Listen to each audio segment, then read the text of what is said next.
نحمده ونصلي على رسوله الكريم اما بعد فاعوذ بالله من الشيطان الرجيم بسم الله الرحمن الرحيم يا أيها الذين آمنوا اتقوا الله ولتنظر نفس ما قدمت لغد صدق اللہ العظیم۔ برادران اسلام،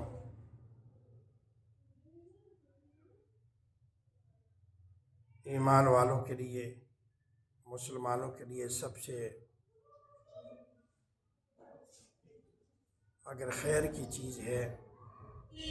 تو وہ انسان کا تقوی اور طہارت ہے، اور جس دل کے اندر اللہ کا خوف آ جائے،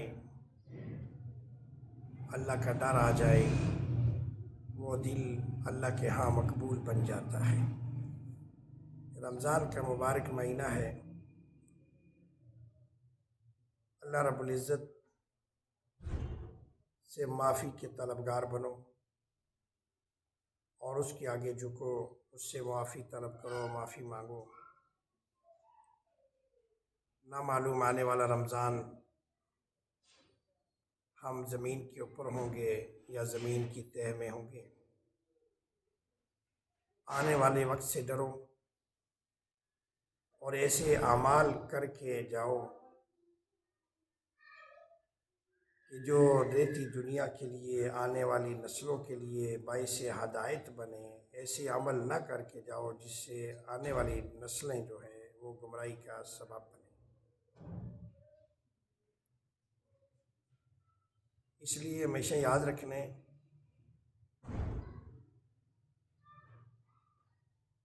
کہ اپنے اعمال کو درست کرنا، اعمال کا محاسبہ کرنا، یہ میرے محبوب پیغمبر محمد رسول اللہ صلی اللہ علیہ وسلم کا بتایا ہوا طریقہ اور سلیقہ ہے کہ رات کو سونے سے پہلے اپنی زندگی کا محاسبہ کرو، اپنے اعمال کا محاسبہ کرو۔ اگر آپ کو نیکی کی اللہ نے دن کو توفیق دی ہے تو اس پر اللہ کا شکر ادا کرو۔ اگر کوئی نافرمانی ہو گئی ہے اللہ کی تو اس پر اللہ سے معافی مانگو، استغفار کرو۔ ہمارے پاس اللہ کی طرف سے تحفہ اور بہترین اگر ہتھیار ہے تو وہ توبہ اور استغفار کا ہے۔ اس لیے جو شخص ایک مرتبہ نافرمانی سے توبہ کر لیتا ہے تو اللہ تعالیٰ اس کو اپنا مقبول بندہ بنا لیتا ہے، اور پھر اللہ رب العزت جب ایک گناہ کو بندے کے معاف کر دیتا ہے تو پھر وہ دوبارہ اللہ رب العزت اس کو یاد دہانی بھی نہیں کرائے گا کہ تو نے فلاں وقت میں یہ گناہ کیا تھا، بلکہ نامہ اعمال صحیح غائب اور دوسری فرشتوں سے بھی بلا دے گا۔ اللہ تعالیٰ بڑا شفیق اور بڑا مہربان اور بڑا احسان کرنے والا ہے۔ تو ہمیں چاہیے کہ ہم اس اللہ سے لو لگائیں، اس اللہ کے آگے جھک جائیں، اس اللہ کو اپنا حاجت روا، اپنا مشکل کشا تسلیم کریں، اور جتنا بھی ہو سکے اپنے اللہ سے مناجات، اپنے اللہ کو پکارنا، اپنے اللہ کے ذکر و اذکار میں وقت گزارنا۔ رمضان کا مبارک مہینہ ہے، اس میں تو ہر بندہ اس کے پاس وقت بھی موجود ہے، اور تہجد کی نماز بڑی آسانی کے ساتھ ادا کر سکتا ہے۔ جو پورے 11 مہینوں میں آنکھ نہیں کھلتی تھی تو صبح مساجد کے سپیکروں سے جب سحری کے وقت آواز لگتی ہے تو اس آواز کی وجہ سے اس کی آنکھ بھی کھل جاتی ہے۔ تو کیا ہی اچھا ہو کہ ہم اس آواز کو سن کر اور اٹھیں، وضو کریں اور اپنے اللہ کے سامنے سجدہ کر لیں، اللہ کی چوکھٹ پر جھک جائیں اور اس بات کا اقرار کریں، اظہار کریں کہ یا اللہ ہمارا خاتمہ بالایمان پہ کرنا، اس لیے کہ خاتمہ بالایمان پہ ہوگا تو کامیابی ہے۔ یہ نہیں ہے کہ ایک بندہ نیک اعمال کرتا رہے اور کہے کہ میرے پاس جنت کا ٹکٹ مل گیا۔ ہمیشہ یاد رکھیں، نیک اعمال کرنے کے بعد بھی اپنے اندر عاجزی، انکساری اپنے دلوں میں اس کو مضبوطی سے پکڑے رکھو، تھامے رکھو، جمائے رکھو، تاکہ دل کے اندر ریا اور تکبر پیدا نہ ہو۔ اس لیے کہ خاتمہ بالایمان، ایمان پر خاتمہ، جو ہماری موت کا وقت آئے تو ہماری زبان پر کلمہ شہادت موجود ہو۔ اللہ رب العزت یہ شہادت ہر ایک کو نصیب فرمائے، لیکن میرے بزرگوں اللہ سے مانگنا پڑے گا۔ جب ہم اللہ سے مانگیں گے، دل سے مانگیں گے، رو کر مانگیں گے، سجدے میں پیشانی رکھ کر مانگیں گے، تو یقینی طور پر اللہ رب العزت اس کو قبول اور مقبول فرمائے گا۔ آپ اندازہ لگائیں کہ ایک صحابی بیٹھے ہوئے رو رہے ہیں،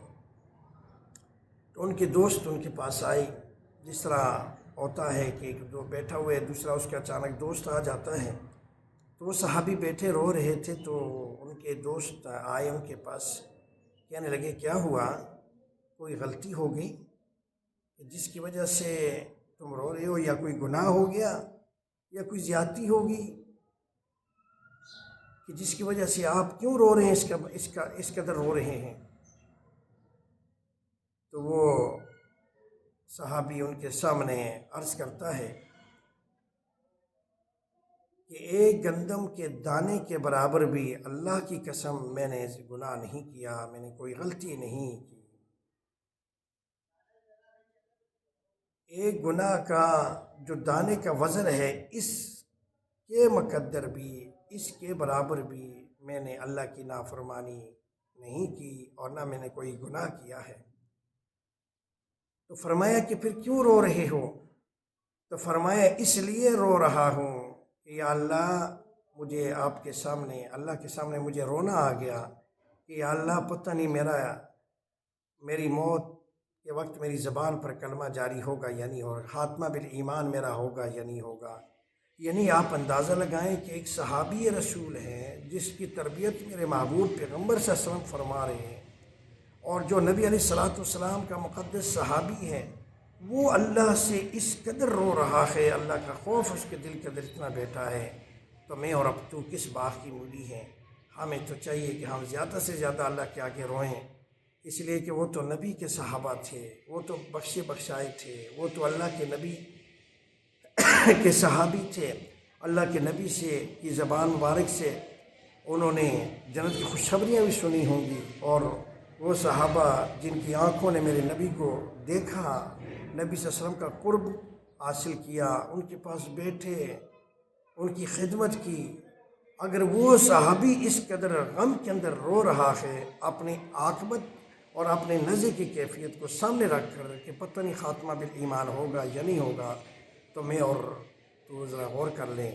اور اس اللہ سے معافی مانگو اور جھک جاؤ۔ اللہ ہمارا حامی ناصر ہو۔